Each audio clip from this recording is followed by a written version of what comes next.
Assalamualaikum warahmatullahi wabarakatuh. Perkenalkan, nama saya Lucy, saya dari kelompok 9. Di sini saya akan menjelaskan mengenai apa itu definisi, tujuan, dan manfaat dari edukasi karakter. Yang pertama ada definisi edukasi karakter. Edukasi karakter atau dikenal sebagai pendidikan karakter adalah suatu pendekatan dalam pendidikan yang bertujuan untuk mengembangkan nilai-nilai, sikap, dan perilaku yang positif pada individu. Dalam konteks pendidikan, edukasi karakter berfokus pada pengembangan karakter atau kepribadian yang baik pada individu melalui proses internalisasi nilai-nilai moral dan akhlak yang positif. Yang kedua, ada tujuan edukasi karakter. Edukasi karakter sangat penting karena memberikan landasan moral yang kuat kepada siswa, mendukung pengembangan perilaku positif, dan mempersiapkan mereka untuk berkontribusi secara positif kepada masyarakat sebagai orang dewasa. Berikut adalah beberapa tujuan pendidikan karakter yang umum diterapkan. Pertama, ada pembentukan moral dan etika.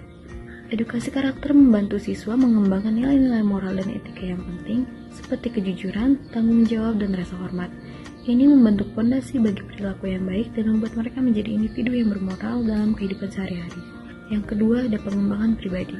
Melalui pendidikan karakter, siswa belajar tentang empati, ketekunan, dan pengendalian diri.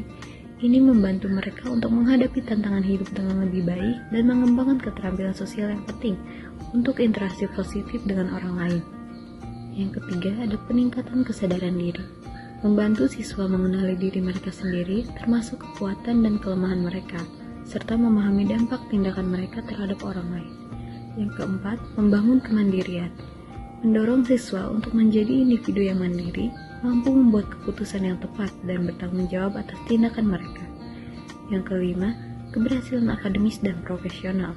Nilai-nilai seperti disiplin, kerja keras, dan integritas yang diajarkan dalam pendidikan karakter dapat berdampak positif pada prestasi akademis dan karir siswa.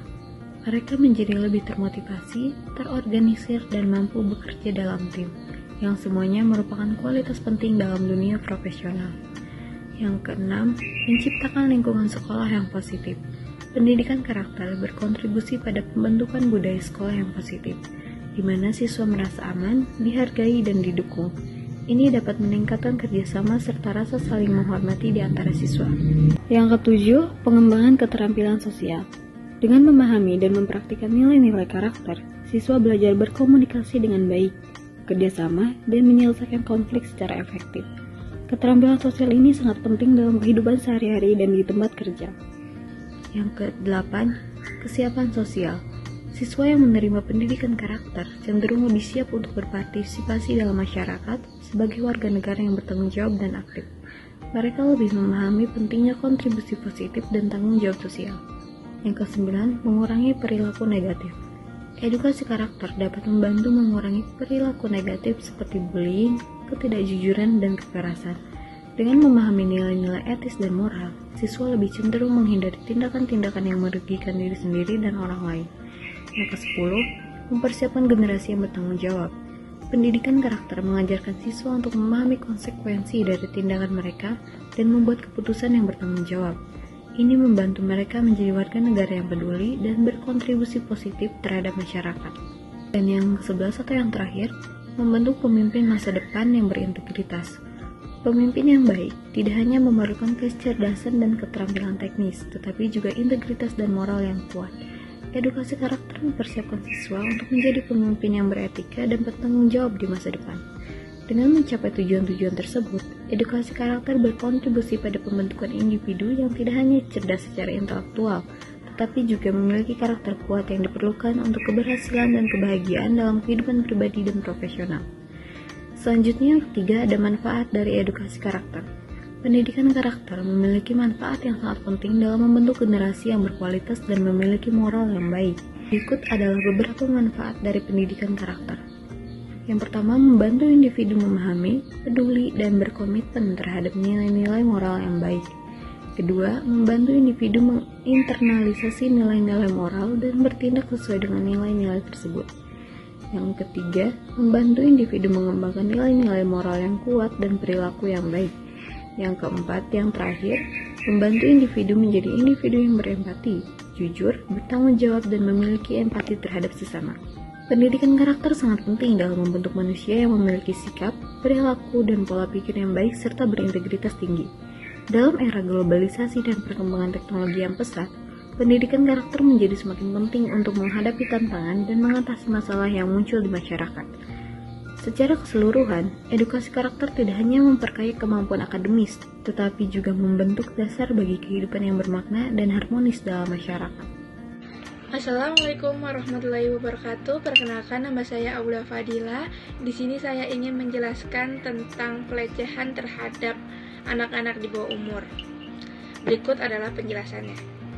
Di balik keceriaan anak-anak, terkadang tersembunyi kisah yang mengharukan. Kekerasan terhadap anak-anak di bawah umur bukanlah hal yang bisa diabaikan.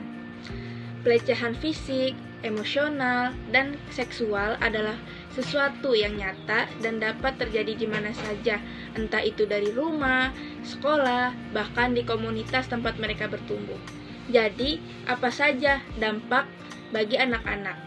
Dampaknya yaitu dapat menyebabkan trauma jangka panjang, masalah kesehatan mental, dan menghambat perkembangan sosial serta akademis mereka.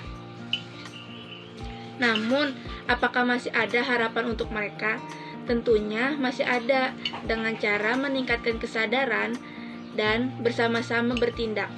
Kita bisa melindungi anak-anak di bawah umur dengan cara mengajarkan mereka tentang hak-hak mereka, mendengarkan cerita mereka dengan penuh perhatian, dan menawarkan dukungan yang mereka butuhkan. Karena setiap anak-anak berhak tumbuh dan berkembang dalam lingkungan yang aman dan mendukung. Bersama-sama mari kita bangun masa depan yang lebih baik untuk generasi mendatang. Ayo bersatu melawan kekerasan terhadap anak-anak, karena satu tindakan untuk membuat perbedaan besar bagi mereka. Sekian dari saya, terima kasih. Assalamualaikum warahmatullahi wabarakatuh. Perkenalkan, nama saya Dea Fadila dari Prodi Pendidikan Bahasa Mandarin. Poin yang ketiga adalah menggunakan edukasi karakter untuk mencegah kejadian yang merugikan.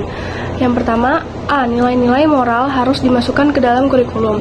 Edukasi karakter dapat dimasukkan ke dalam kurikulum oleh sekolah melalui pengajaran prinsip-prinsip moral dan etika sehari-hari. Misalnya, menggunakan cerita tentang kejujuran untuk mengilustrasikan nilai kejujuran di kelas. Kemudian B, kegiatan dan program dukungan. Yang pertama adalah program mediasi teman sebaya. Siswa yang menyelesaikan program ini belajar bagaimana menengahi perselisihan di antara siswa lain dan mengasah empati dan kemampuan resolusi konflik mereka. Yang kedua adalah kegiatan ekstrakurikuler. Siswa dapat memupuk nilai-nilai kepemimpinan, kerjasama tim, dan tanggung jawab dengan berpartisipasi dalam organisasi seperti pelayanan masyarakat, klub debat, dan kepramukaan. Yang ketiga adalah pendidikan sosial dan emosional atau SEL. SEL menanamkan kompetensi sosial dan emosional seperti komunikasi, kesadaran emosi, dan pengendalian diri. Kemudian yang C adalah pelatihan staf dan guru. Untuk melihat indikasi peringatan kekerasan dan menangani situasi kekerasan di sekolah, guru dan anggota staf lainnya harus dilatih dengan baik.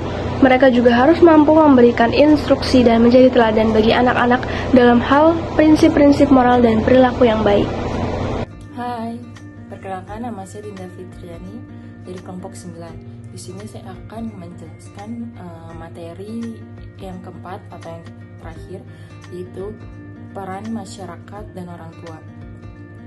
Peran orang tua itu sangat penting, contohnya bisa kita lakukan dengan bekerja sama dengan orang tua.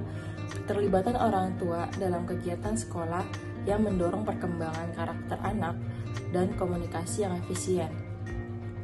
Komunikasi yang efisien dengan sekolah merupakan komponen penting dalam proses edukasi karakter. Kemudian, fungsi masyarakat itu sangat penting sebagai lingkungan pendukung. Masyarakat juga merupakan aset utama dalam mempromosikan pendidikan karakter. Kekerasan dapat dihindari dengan dukungan inisiatif masyarakat yang mendorong perkembangan anak dan menawarkan lingkungan yang aman. Sekian penjelasan materi dari saya. Terima kasih.